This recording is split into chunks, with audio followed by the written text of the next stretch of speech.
اعوذ باللہ من الشیطان الرجیم بسم اللہ الرحمن الرحیم رب اشرح لی صدری ویسر لی امری واحلل عقدۃ من لسانی یفقہوا قولی رب ادخلنی مدخل صدق واخرجنی مخرج صدق واجعلنی من لدنک سلطانا نصیرا ثم الصلاة والسلام على اشرف الانبیاء والمرسلین وعلى آلہ الاطیبین الاطہرین لا سیما بقیت اللہ فی الارضین روحی وارواح العالمین لہ الفدا واللعنۃ الابدیۃ علی اعدائہ من الآن الى قیام یوم الدین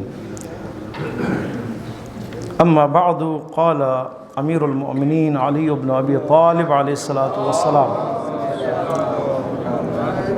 صدر العاقل صندوق سرہ والبشاشۃ حبالۃ المودۃ والاحتمال قبر العیوب ومن رضی عن نفسہ کثر الساقط علیہ۔ مولا کا فرمان نہج البلاغہ میں حکمت نمبر 6، مولا بہت ہی اہم 3 نکات کی طرف اشارہ فرما رہے ہیں جس کی طرف توجہ کی ضرورت ہے اور یقیناً ہماری ضرورت بھی ہے، معاشرتی فلاح کے لیے، معاشرتی زندگی میں بہبود کے لیے اور تعلقات میں بہتری کے لیے۔ فرماتے ہیں صدر العاقل، عاقل کا سینہ صندوق سرہ، اس کے اسرار کے لیے صندوق کی حیثیت رکھتی ہے۔ اور فرماتے ہیں والبشاشۃ، بشاشت یعنی مسکراہٹ، یعنی خندروئی، خندہ پیشانی، چہرے کا کھلا رہنا، کھلا ہونا، چہرے کا نہ مرجھانا، ٹھیک ہے۔ فرماتے ہیں یہ بشاشت اور یہ مسکراہٹ یہ مودت کے لیے، محبت کے لیے جال کی حیثیت رکھتی ہے۔ اسی طرح تیسرے نقطے میں مولا فرماتے ہیں احتمال، احتمال یعنی تحمل، صبر، حوصلہ، عیوب کے لیے قبر ہے، غلطیوں کے لیے قبر کی حیثیت رکھتی ہے۔ اسی طرح جو بھی اپنے آپ سے راضی ہو یعنی عجب رکھتا ہو، اس کے دشمن اس کے لیے زیادہ ہوتے ہیں۔ یہ 3 بہت ہی اہم نقطے ہیں، اس پہ غور کی ضرورت ہے، بار بار پڑھنے کی ضرورت ہے۔ ممکن ہے آپ ایک دفعہ سننے کے بعد اتنا اس کی گہرائی میں نہ جا سکے، یا پڑھنے والا یا مطالعہ کرنے والا، اس کے لیے زیادہ تفکر کی ضرورت ہوتی ہے۔ جتنا آپ تفکر کریں گے اتنا آپ اس کی گہرائی میں جائیں گے۔ مولا فرماتے ہیں صندوق، صندوق کا نام لیا یہاں پہ، صندوق یعنی صندوق جسے آپ کہتے ہیں اردو میں۔ پرانے زمانے میں ابھی بھی آپ دیکھیں آثار قدیمہ والے جب زمین کھودتے ہیں تو ان کو پرانی عمارتوں کے درمیان یا ان کے نیچے کھدائی کے دوران صندوق ملتے ہیں، یا مٹی کا گھڑا ہوتا ہے یا لوہے کا بنا ہوا صندوق ہوتا ہے۔ جب وہ کھولتے ہیں دیکھتے ہیں اس میں جواہرات سے پر ہے وہ، تو یہ صندوق آپ سمجھیں حفاظتی، یعنی جہاں پہ بھی آج کل تو ہے نا بڑی بڑی چیزیں ہیں چھپانے کے لیے اور سنبھالنے کے لیے، آپ اپنے ہیرے جواہرات کو بینک میں بھی، وہاں پہ اکاؤنٹ میں بھی رکھ سکتے ہیں، آپ اس کی حفاظت کے لیے جدید طرز کے حفاظتی انتظامات موجود ہیں۔ پرانے زمانے یہ ہوا کرتا تھا، یا اس کو دیواروں کے اندر چنا جاتا تھا، بعد میں ضرورت کے وقت ان کی نسلیں ان کو نکال لیا کرتی تھی، یا زمین میں کھدائی کے دوران کوئی بھی 500 سال بعد، 1000 سال بعد ان کو مل جاتا تھا وہ صندوق، اور وہ لے لیتے، ان کے لیے بہت بڑا سرمایہ ہوتا تھا۔ مولا فرماتے ہیں عاقل کا سینہ، عاقل کا سینہ، نہ کہ نادانوں کا سینہ، عاقل کا سینہ انہی کے اسرار کے لیے صندوق کی حیثیت رکھتا ہے، ٹھیک ہے۔ سینہ صندوق ہے اسرار کے لیے، جس طرح وہ چھپاتے ہیں اپنے قیمتی سامان کو صندوق میں، عاقل سرمایہ دار عاقل یعنی وہ عاقل کے جو پیسے رکھتا ہے، جن کے پاس ہیرو جواہرات ہیں، قیمتی چیزیں ہیں، اگر سرمایہ دار ہو اور بے وقوف ہو تو وہ یہ کام نہیں کرے گا، لیکن سرمایہ دار بھی ہو، عاقل بھی ہو تو وہ کیا کرے گا؟ محفوظ جگہ پر اسے رکھے گا، اس کی حفاظت کے بندوبست کرے گا۔ مولا فرماتے ہیں عاقل کو رازدار ہونا چاہیے، رازدار ہونا چاہیے، راز کی حفاظت کرے عاقل، اور کرتا ہے، اپنے سینے میں چھپاتا ہے، صندوق کی حیثیت رکھتا ہے اس کا سینہ، اس کو افشا نہیں کرتا، راز کو افشا نہیں کرتا، جو بھی ہو جائے، اس کی زندگی کو کوئی خطرہ ہو جائے۔ ہمارے ہاں نہیں ہے، ہمارے ہاں فوراً غصے میں آئے راز افشا کر دیا، ہاں بتاؤں گا، اشارے بھی ہوتے، اگر یہ کیا تو دیکھنا میں کیا کرتا، وہ جو تو نے مجھے بات بتائی تھی نا وہ بتا دوں گا، راز فوراً انسان تیار ہو جاتا ہے راز افشا کرنے کے لیے۔ اب راز ممکن ہے ایک شخصی راز ہو، کسی نے بتایا، دوست نے آپ کو اپنا راز بتایا، آپ کا اپنا راز میرے پاس موجود ہو، کسی کو پتہ نہیں، راز یعنی کسی کو پتہ نہیں ہے، میرے علاوہ کسی کو پتہ نہیں ہے، جس نے بتایا اس کے علاوہ کسی تیسرے کو پتہ نہیں ہے۔ ممکن ہے شخصی ہو، ممکن ہے ملکی ہو، ملکی سطح پر ایک راز ہو، ممکن ہے آپ کے ملک کی فوج سے اس کا تعلق ہو، راز ہے، ممکن ہے آپ کے جغرافیہ سے اس کا تعلق ہو، ممکن ہے آپ کے کسی بھی سیکیورٹی ادارے سے اس کا تعلق ہو، ممکن ہے آپ اور میرے فیملی سے اس کا تعلق ہو، لہذا راز کی اہمیت ہے۔ عاقل اپنے عقل کے ذریعے سے راز کو چھپاتا ہے، اپنی جان بھی قربان کر دیتا ہے، ٹھیک ہے۔ خاص طور پر جو رازدار ہوتے ہیں آپ کے سیکیورٹی اداروں کے، ان کی بہت حفاظت کی جاتی ہے، ٹھیک ہے، ان کے اوپر بھی سیکیورٹی ہوتی ہے۔ جنگی ماحول میں جب جنگ شروع ہوتی ہے وہاں پہ بھی سب سے زیادہ رازداری سے کام لیا جاتا ہے۔ آپ دیکھیں جنگ فتح مکہ کی کامیابی کا سب سے بڑا سبب کیا تھا؟ رازداری تھی، رازداری، ٹھیک ہے، کیونکہ یہ وہ جنگ ہے جہاں پہ ایک خون بھی نہیں بہا۔ لشکر اسلام رسول اللہ کی سربراہی میں جاتے ہیں، بغیر خون بغیر تلوار چلائے مکے میں داخل ہوتے ہیں، اور ماشاءاللہ دشمن پسپا ہاتھ اٹھا لیتے ہیں۔ کیا وجہ ہے؟ رازداری، نہیں پتہ تھا۔ رسول اللہ نے ایسے لشکر کو تیار کیے جن کو بتایا کہ خبردار کسی کو پتہ نہ چلے، یہ راز ہے تمہارے اور ہمارے درمیان میں۔ وہ یہی ہوا کہ باوفا اس لشکر نے رازداری اختیار کی اور کسی کو بھی پتہ نہیں چلا، اگر پتہ چلتا تو وہاں پہ تیاری ہوتی، مکے سے باہر آ کے وہ روکتے، لیکن اس اسرار کے چھپانے کی وجہ، اس کے چھپنے کی وجہ سے داخل ہوئے، دشمن کو پتہ نہیں چلا، فوراً ہکا بکا ہو گئے اور فوراً انہوں نے اپنے ہتھیار ڈال دیے، ٹھیک ہے۔ یہ بہت اہم ہے، راز فاش کرنا خطرہ ہے۔ اگر آپ اپنی شخصی راز فاش کریں گے تو آپ کی عزت کے لیے خطرہ ہے، اگر آپ ملکی راز فاش کریں گے تو وہاں پہ آپ کے ملک کے لیے خطرہ ہے۔ اگر آپ اپنی عزت سے تعلق رکھنے والے راز فاش کریں گے تو آپ کی عزت کے لیے خطرہ ہے، جس کا تعلق آپ کی فیملی سے ہو۔ خبردار کبھی اپنے راز، کبھی اپنے فیملی کے راز، ذاتی راز، ملکی راز، قومی راز، دوستوں کے نے جو آپ کو راز بتلائے ہیں مشورے کے عنوان سے، ٹھیک ہے نا، بہت سے ایسے ہیں کہ جب مشورہ ہوتا ہے راز بتائے جاتے ہیں، وہ راز امانت ہے، اگر رازداری نہ ہو تو وہ کیا ہے؟ خیانت ہے، خیانت گناہ بھی ہے، خیانت بھی ہے۔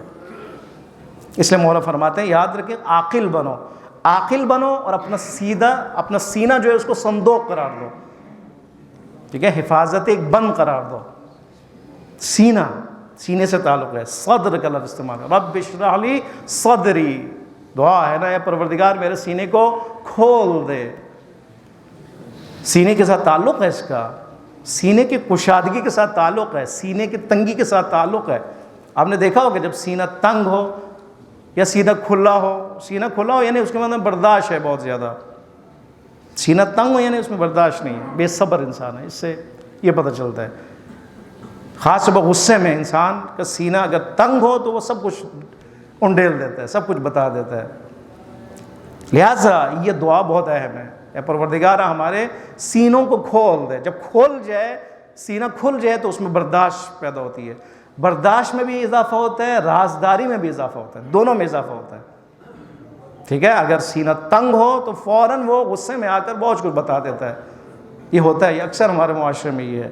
لہٰذا غصے کے وقت عاقل بنو، ٹھیک ہے۔ پہلی بات ہے غصہ خود بے وقوفی ہے، نادانی ہے، لیکن کبھی اگر کسی نے غصہ دلایا تو وہاں پہ فوراً اپنے عقل کی طرف رجوع کرو، اور فوراً برداشت بھی اور ساتھ ساتھ رازداری بھی بہت اہم ہے۔ اس کا تعلق زبان سے بھی ہے، سینے سے بھی ہے، زبان سے بھی ہے۔ راز اس وقت تک راز ہے جب تک زبان پہ نہیں آتا، ٹھیک ہے، زبان پہ آ گیا راز ختم۔ اس لیے روایات میں ائمہ اطہار علیہ الصلوۃ فرماتے کم سے کم بولو، کم سے کم بولو، اور کم سے کم وہی بولتا ہے جو عاقل ہوتا ہے۔ اذا تم العقل نقص الکلام، جب عقل کامل ہو جائے، مضبوط ہو جائے، عاقل اس کا جو ہے اس کی باتیں کم ہو جاتی ہیں. جو زیادہ باتوں نہیں ہوتا ہے نا مسجد میں باہر ادھر ادھر، اس کا مطلب ہے تھوڑا مسئلہ ہے، مینٹلی کوئی پرابلم ہے. زیادہ بولنے والا یہ نہیں تھوڑا سا بیوقوف ہے، اس کا مطلب ہے یہ نشانی ہے. کم بولنے والا ہاں عاقل ہے. کم بولے گا عقل کی وجہ سے غلطیاں کم ہوں گی. ٹھیک ہے، جتنا آپ بولیں گے غلطیاں زیادہ ہوں گی. آپ نے دیکھا ہوگا جو زیادہ بولتے ہیں حد سے زیادہ لوگ مذاق اڑاتے ہیں، ان کی عزت کا بھی مسئلہ ہوتا ہے. لوگ چھیڑتے ہیں، بچے چھیڑتے ہیں، لوگ چھیڑتے ہیں، اس کے اجتماع والے چھیڑتے ہیں اس کو. لیکن کم بولنے والے نہیں، اس کی عزت ہوتی ہے، اس کو سنجیدہ سمجھتے ہیں. ٹھیک ہے، وہ مفکر ہوتا ہے. کم بولنا نشانی اس بات کی ہے کہ وہ فکری مراحل میں بولتا نہیں ہے بلکہ سوچتا زیادہ ہے. اور جو زیادہ بولتے ہیں اس کا مطلب ہے کوئی پیچھے سوچنے کا کوئی ہے ہی نہیں، سسٹم ہی نہیں ہے، بولتا ہی رہتا ہے بولتا ہی رہتا ہے. لہٰذا تفکر کے لیے وقت چاہیے ہوتا ہے، وقت. اس لیے فرماتے ہیں پورے دن میں 24 گھنٹے میں آپ کم از کم 5 سے 10 منٹ تفکر کے لیے وقت دو. رہبر معظم انقلاب اسلامی نماز مغربی عشاء کے بعد آدھا گھنٹہ تفکر کرتے ہیں. آپ کی سیرت ہے یہ ابھی بھی، اور آپ بیٹھتے ہیں خاموش ہر ایک سے الگ ہو کر آدھا گھنٹہ اپنے بارے میں، اپنے اعمال کے بارے میں، اپنے آئندہ آخرت کے بارے میں، اپنے موجودہ حالت کے بارے میں سوچتے ہیں. یہ سیرت ہے علماء کی بھی اور عاقلوں کی سیرت ہے. ٹھیک ہے، اس سے پریکٹس ہوتے کہ آپ کم سے کم بولیں، کیونکہ آپ کے پاس ٹائم نہیں ہے. آپ سوچتے ہیں اپنے بارے میں، سوچتے ہیں قرآن کی تلاوت کرتے ہیں، پھر ان آیات کے بارے میں سوچتے ہیں. روایت کوئی ملتی ہے اس روایت کے بارے میں سوچتے ہیں. کوئی موضوع آپ کو ملتا ہے مجلس میں آپ سنتے ہیں، اس کے بارے میں آپ کا فکر جو ہے آپ کو مشغول کر دیتی ہے. وہ بولنے کا تو ٹائم نہیں ہے اس کے پاس. لہٰذا کم بولنا عقل مند ہونے کی نشانی ہے، اور زیادہ بولنا بے وقوف اور نادان ہونے کی نشانی ہے. اور جب انسان بولتا ہے تو غلطیاں ہوتی ہیں. انہی غلطیوں میں سے ایک رازداری کا نہ ہونا ہے، یعنی افشا کرنا ہے. فوراً بول دیتا ہے جو کچھ اس کے دل میں، جو کچھ اس کے سینے میں ہے. اس لیے غلطیاں زیادہ ہوتی ہیں. اس لیے مولا فرماتے ہیں خبردار اپنے آپ کو عاقل بناؤ، پھر اس کے بعد اپنے اس سینے میں جو عاقل ہو اس کو صندوق قرار دو، اس کو بند کر دو، تالا لگا دو، اور چابی جو ہے وہ آپ بے شک پھینک دو. ٹھیک ہے، یہ ایک بہت اہم نقطہ مولا نے حکمت نمبر 6 میں فرمایا. دوسرا آخری دو ہم چھوڑ دیتے ہیں، دوسرے بھی بہت اہم ہے. البشاشتو، یہ آپ کے معاشرتی زندگی میں اور آپ کے معاشرے میں امن کے لیے بھی اور آپ کے گھریلو ماحول میں بھی بہت اہم ہے. البشاشتو حبالۃ المودہ، فرماتے ہیں مسکراہٹ جو ہے نا یہ صدقہ بھی ہے، صدقہ ہے. آپ ضروری نہیں کہ صدقہ آپ پیسے دیں، آپ مسکرائیں، خوش کریں، یہ صدقہ ہے. فرماتے ہیں بشاشت مودت حبالہ کہا جاتا ہے وہ چھوٹی چھوٹی رسیاں جس سے مل کر ایک کیا بنتا ہے، جال بنتا ہے شکاری کے لیے. شکاری اپنے جال سے کرتا ہے نا حیوانوں کی. مولا نے یہاں پر جال کہا، حبالہ حبل ہے نا، حبل اللہ کو تھام لو، اللہ کی رسی کو تھام لو. حبالہ یعنی انہی چھوٹی چھوٹی رسیوں سے بنا ہوا جال. فرماتے ہیں بشاشت مسکراہٹ، خندروی، خند پیشانی. ٹھیک ہے، نہ کہ عبوس چہرہ، بگڑا ہوا چہرہ، نہیں یہ نہیں، یہ مسلمانوں والا چہرہ نہیں ہے، مومنوں والا چہرہ نہیں ہے. کہیں بھی آپ دیکھیں بالکل بعض لوگوں کو ہم نے دیکھا بالکل ہنسی ایسے اس کے وجود میں ہی نہیں ہے. کبھی کبھی گھبراہٹ ہوتی ہے فیملی میں کیسے رہتے ہوں گے، بچوں کے ساتھ کیسے ہوتے ہوں گے، یہ بالکل ہے ہی نہیں وہ چہرے پر. اور خاص طور پر جب مسجد میں آپ ہاتھ ملائیں نا، جب ہاتھ ملاتے ہیں خند پیشانی کس مظاہرہ کریں. صدقہ ہے، یہ صدقہ ہے بہت بڑا. مولا فرماتا ہے البشاشۃ حبالۃ المودہ. اس کو تشبیہ دی کس سے؟ رسی سے، جال سے. جس طرح شکار جال پھینکتا ہے، اس جال میں دانہ پھینکتا ہے. دانہ مثلا کبوتر کسی پرندے کی مرغوب غذا ہے، گندم کا دانہ پھینکتا ہے، تو وہ پرندہ چل کے آتا ہے، کھنچ کے آتا ہے اس دانے کی طرف، جال میں پھنس جاتا ہے. ٹھیک ہے، بس ایک شکار جب کسی پرندے کو پکڑنا چاہتا ہے جال میں دانہ پھینکتا ہے اور وہ اس کی طرف کھنچ کے آتا ہے. مولا نے فرمایا مسکراہٹ محبت کے لیے جال ہے. محبت چاہیے، کوئی آپ سے محبت کرے، ہاں بشاشت اختیار کرو. یعنی کیا مطلب، اگر آپ محبت کے لیے جال اگر پھینکنا چاہتے ہیں تو اس میں جو دانہ ہے وہ گندم نہیں ہے، وہ مسکراہٹ ہے. مسکراہٹ ہے. پرندوں کو اگر پکڑنا ہو تو وہاں پہ جال میں کیا پھینکنا ہے؟ پھنسانے کے لیے دانہ پھینکنا ہے.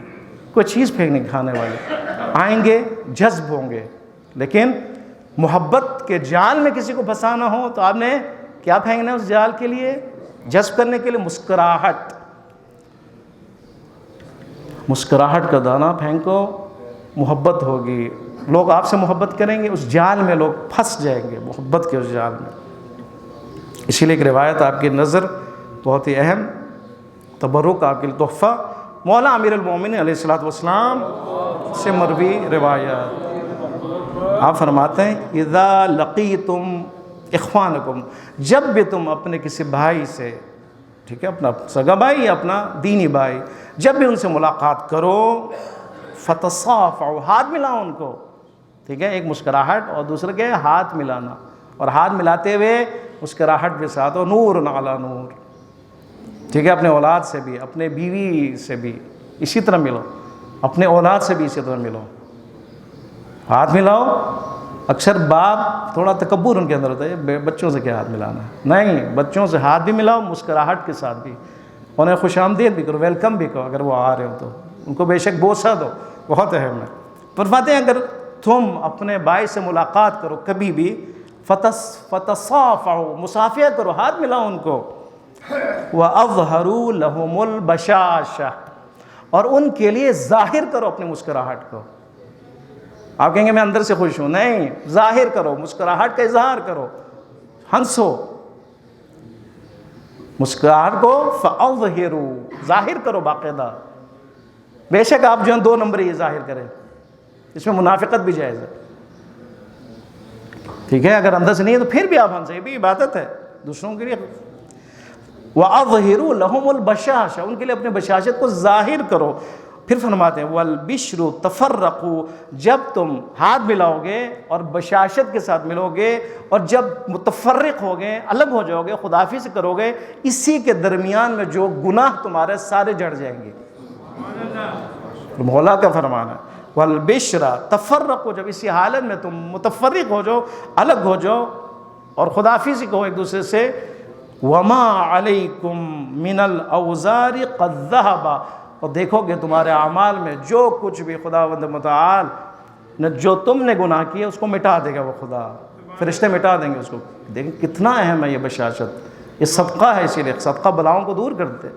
اسی طرح بشاشت بھی جو بلائیں ہیں، بلائیں کون؟ سب سے بڑی بلا آپ کی گناہیں، میری گناہیں ہیں، جس کے وزن کے نیچے ہم دب جاتے ہیں، اس سے نکلنے کے لیے ایک بالکل سستا اور بالکل آسان کام کیا ہے؟ بشاشت ہو، اور ہاتھ ملائے، صدقہ ہے اور خداوند متعال کے رضا کا ذریعہ ہے۔ مولا نے یہ 2 حکمت نمبر 6 میں بہت اہم جو 2 موضوع اس کو ڈسکس کیا، اور ہمیں بتایا کہ ایک رازدار بنو، سینے میں جو راز ہے اس کو کسی کو نہ بتاؤ، اور اپنی زبان کو کنٹرول کرو، کم بولو، زیادہ نہیں بولو، زیادہ بولو گے زیادہ غلطیاں ہوں گی۔